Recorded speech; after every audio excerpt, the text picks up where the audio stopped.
जब देखो चक्कर लगाता रहता है। जब देखो चक्कर लगाता रहता है। कौन है तू? कौन है तू? जरा विश्राम भी नहीं करता। जरा विश्राम भी नहीं करता। मैं मन हूँ। मैं मन हूँ। एक बार फिर से बोलना, क्योंकि सब मन के अधीन है। 649 नंबर की अमृतवाणी है। जब देखो चक्कर लगाता रहता है। जब देखो चक्कर लगाता रहता है। कौन है तू? कौन है तू? जरा विश्राम भी नहीं करता। जरा विश्राम भी नहीं करता। बड़ा प्यार से कह रहा, मैं मन हूँ। मैं मन हूँ। अब ये कब जानेंगे मन चक्कर काट रहा है? जब सत्संग में आएंगे और हमें पता चलेगा कि ये मन क्या है। बहुत बड़ी शक्ति है ये मन। ये प्राणी को ऊपर उठा देता है, प्राणी को नीचे गिरा देता है। ये प्राणी को स्वर्ग दिला देता है, ये प्राणी को नरक दिला देता है। सब मन की ही चलती है। मन ने ही अनुमान लगा लिया, मन में ही क्रोध आ गया, मन में ही प्यार आ गया, मन में ही वासना जग गई। मन बड़ी बड़ी कल्पना करता है।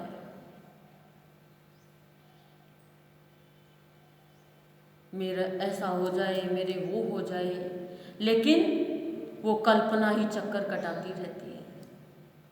मन ही दुष्ट है, मन ही शिष्ट है। इस मन का नियंत्रण कब होगा? जब मन शुद्ध होगा। मन की एक बीमारी है, ये मन चंचल है। अब चंचल मन को कैसे पता चलेगा आपको?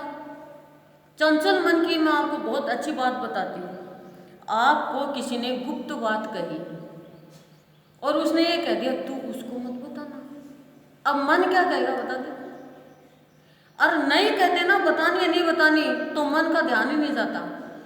अब आप क्या सोचोगे? बता दूं, बता दूं, और बता के ही रहोगे एक न एक को।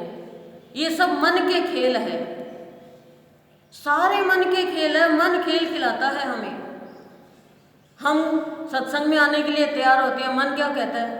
आज तो रहने दे, आज तो रक्षाबंधन है, सूंजी माओगी, बाद में चल जाए। और मन कहेगा अरे क्या है, जाना है, वहाँ पे शांति मिलती है। मन हमें चला रहा है और मन ने कह दिया। अब जैसे कोई भी व्रत कर रखा हमने, जैसे कल ही गुरुदेव ने संत मणि में बताया कि प्राणी व्रत कर लेता है। अब मन के अंदर संकल्प विकल्प चलता है। तो एक मुसलमान रोजे रखता है, रोजे तो रख लिया, मन में संकल्प आ गया, अब विकल्प आ गया कि पानी पीना है तो क्या करें? तो मन ने कहा जा तालाब में। तालाब में नहाने के लिए गया, डूब के पानी पी लिया। पानी के साथ मछली चली गई। अब मछली इतनी मक्खी के जैसी तो होती नहीं है कि भी गले से नीचे चल जाए, वो गले में अटक गई। अब मैं ना तो बाहर निकले और ना भीतर जाए। वो बाहर आया तो खुल गई, भेद खुल गया ना कि ये तो नहाने के लिए थोड़ी जाता था, ये तो पानी पीने जाता था, झूठा कहीं का। मन ने कह दिया पी ले पानी, मन ने कह दिया कर ले चोरी, मन ने कह दिया कर ले लड़ाई, मन ने कह दिया बोल दे ये बात। ये मन की खेल है। और जिसका मन शुद्ध निर्मल पवित्र हो जाता है, उसका मन कभी भी चंचल नहीं होगा, उसके मन में ठहराव आएगा। मन बंदर है, बंदरिया के 6-6 महीने से बच्चे होते हैं। मन में वासना जगती है तो प्राणी संसार की ओर भागता है। एक गुलेटी से दूसरे गुलेटी तक जाता है, एक डाली से दूसरी डाली तक, यानी कभी यहाँ चला गया खुद के, कभी यहाँ चला गया। और यदि मन बंदर को हमने पत्थर फेंक दिया तो किटकिटा के हमारी तरफ आएगा। ये मन ही किटकिटा के दूसरों की तरफ जाता है। ये नहीं सोचेगा कि इसकी इंसल्ट हो जाएगी क्या। मन ही मुनीम है। क्यों? क्योंकि मन के इशारे पे हम चलते हैं, मन सारी बात बताता है। मुनीम को सारी बात का पता होता है। हाँ आजकल तो कंप्यूटर पे होता है, पर कंप्यूटर को ही मुनीम मान लो ना। कंप्यूटर चलाना आता वो तो खोल के देख ही लेगा।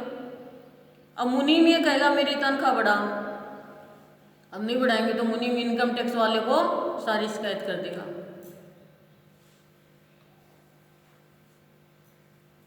मन ही हनुमान है।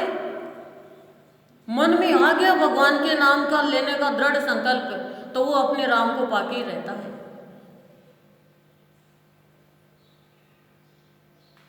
मन मक्खी है। मक्खी क्या करती है? गाँव पे बैठती है, प्राणी के गाँव कर देती है, और खाने पे बैठती है तो खाना खराब कर देती है। तो ये हमारा मन यहाँ आया तो यहाँ की बात ले ली, बाहर गया तो बाहर की बात ले ली। मन मेंढक है।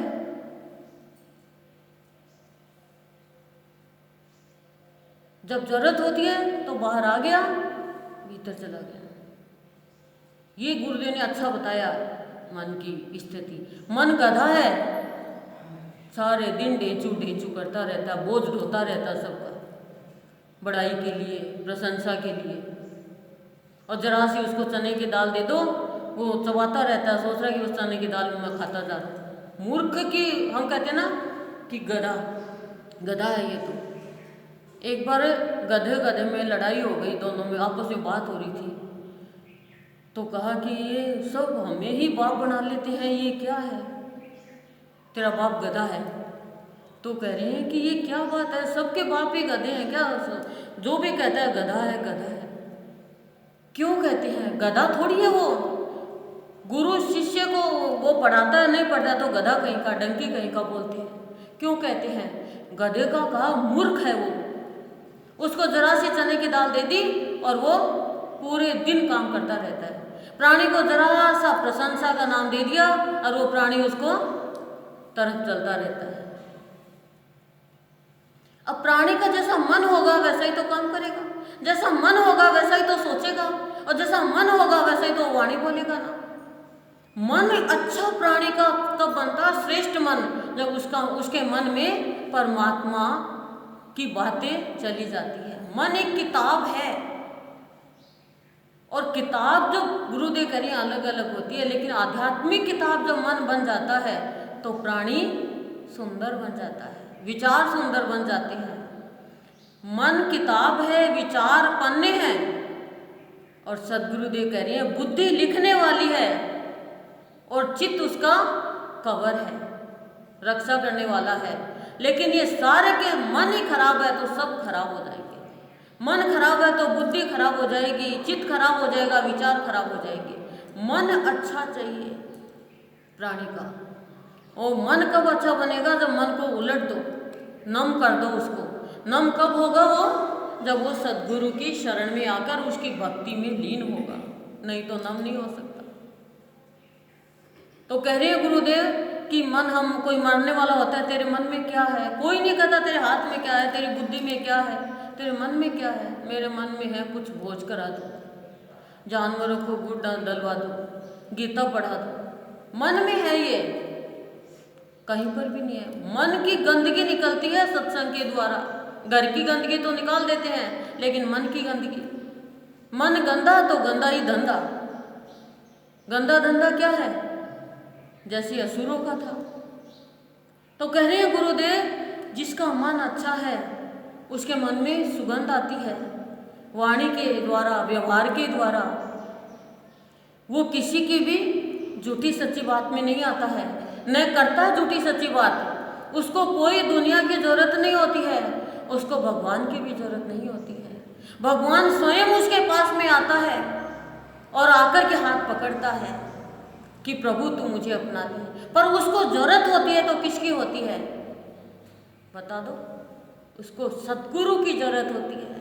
वो कहता है सद्गुरु इस मन को बनाने वाला तू है, इस मन पे रंग चढ़ाने वाला तू है, इसलिए मुझे देवी देवताओं की कोई जरूरत नहीं है, मुझे तेरी जरूरत है। हे मेरे जीवन साथी, मुझे अब मेरे समय को अनुकूल बनाने वाले, मेरे जीवन को भाव के प्रवाह में बहाने वाले तू मुझे मत छोड़ देना।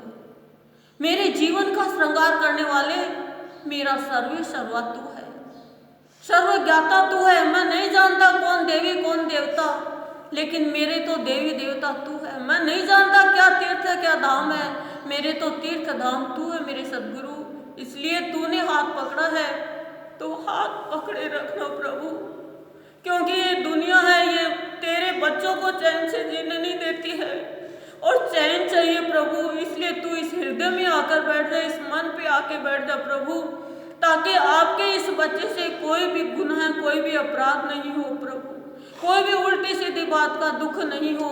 आज इस तेरे राजकुमार को भूख है तो तेरे प्यार की, तेरे दर्शन की। ये आत्मा तेरा ही अंश से दुखी हो रहा प्रभु, ये संसार के धंधे देखकर क्या करे भगवान। एक बार दर्शन दे करके एक बार मन को दीदार करा दो और इस जीवन को सफल कर दो भगवान।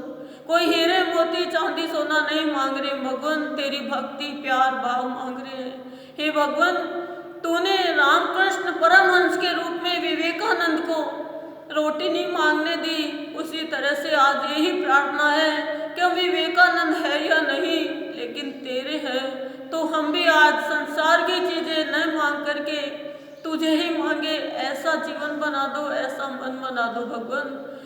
मुझे नहीं पता कौन देवी कौन देवता, क्योंकि पूजा करते आए उनकी, लेकिन उनकी पूजा से शांति नहीं मिली।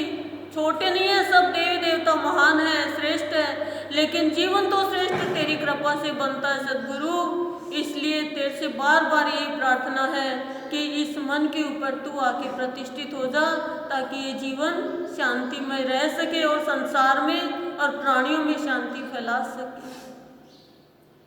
ओम शांति शांति प्रशांति।